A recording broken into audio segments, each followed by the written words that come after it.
2016 Mercedes GLA 250. I'm going to show you how to put the rear brakes in service mode if you'd like to perform any type of brake service. These vehicles, when you park it and step out, it'll automatically set the parking brake. So that's something you have to watch out for. In order to get it into the correct mode, you identify the vehicle, go into hot functions, electronic parking brake. Obviously, you gotta have the key on. And you would think this is where you have to go. So move to assembly position, which you do, but I wanted to show you this. So it says that if you want to move them in assembly position, you press F1. But if you notice this, both actual values must have the status of open. So right now, it's closed. If you try to move to assembly position,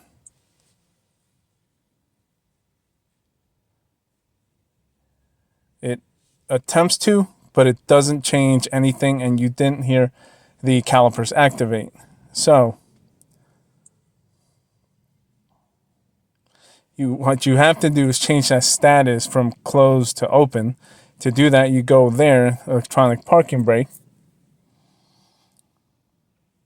And this is where you change it, because this is the status it's currently in. If you remember, because it automatically activates, you have to go here, F2. I don't know if you pick that up.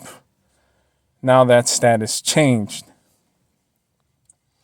We are in open. So we back out of there, go back to the assembly position. And now these are in the open. That's how it wants it. Then you hit F1.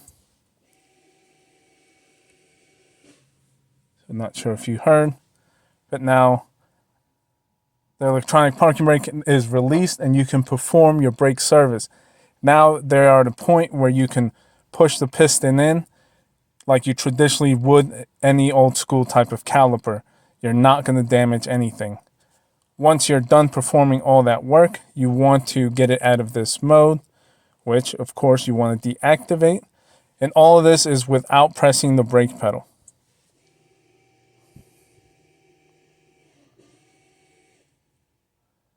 So I'm not sure if you heard it, but now it's released them, deactivated assembly position. We're back to the open status. And now you can step on the brake pedal and everything is back to normal. Hit continue. Back out. And back out. And then you'll get out of this parking mode. That gets displayed. So there you go. So that's all. If you want to perform rear brake service the right way with the actual scanner, this is how you do it with the Autel. Most others should be similar, but that's how you do it when you have a capable scanner.